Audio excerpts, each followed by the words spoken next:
రక్షాబంధన్ ఎందుకు జరుపుకుంటారో మీకు తెలుసా? శిశుపాలుడు పుట్టగానే కృష్ణుడు శిశుపాలుడు తల్లి అయిన శృతిదేవికి ఒక మాట ఇస్తారు. శిశుపాలుడు 100 తప్పులు చేసి ఎప్పుడైతే 101 తప్పు చేస్తాడో అప్పుడు వెంటనే నేనే అతనిని హరిస్తాను అని శిశుపాలుడు తల్లి అయిన శృతిదేవికి మాట ఇస్తారు. శిశుపాలుడు పెద్దయి ఒక క్రూరమైన రాక్షసుల్లా తయారు అవుతాడు. అలా కొన్ని సంవత్సరాల తర్వాత ధర్మరాజు పట్టాభిషేకానికి అందరూ వస్తారు. శిశుపాలుడు కూడా అక్కడికి వచ్చి ఉంటాడు. అయితే శ్రీకృష్ణుడు అక్కడికి రావడంతో వాళ్ళందరూ శ్రీకృష్ణుడికి ఇచ్చే మర్యాదను చూసి శిశుపాలుడికి కోపం పెరిగిపోతుంది. నిండు సభలోనే శ్రీకృష్ణుణ్ణి వీడు ఎందులో గొప్ప, దేనిలో గొప్ప, వీడు నా కాళ్ళ దుమ్ముకి సమానం అని నోటికొచ్చిన మాటలు అన్ని శ్రీకృష్ణుణ్ణి అవమానిస్తూ ఉంటాడు. ఎప్పుడైతే 101 తప్పులు పలుకుతాడో దానితో శ్రీకృష్ణుడు తన సుదర్శన చక్రంతో శిశుపాలుడి తల వేరు చేస్తారు. అందరూ ఆ దృశ్యాన్ని చూసి పారిపోతుంటే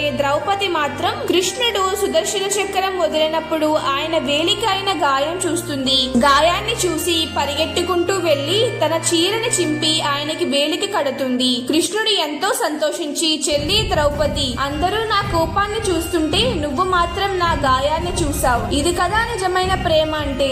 నువ్వు నాకు కట్టింది కేవలం ఒక చీర గుడ్డ కాదు, ఇది నాకు ఒక రక్షణ బంధం. నీకు నీ జీవితంలో ఏ కష్టం వచ్చినా ఒక్కసారి నా పేరు తలుచుకో.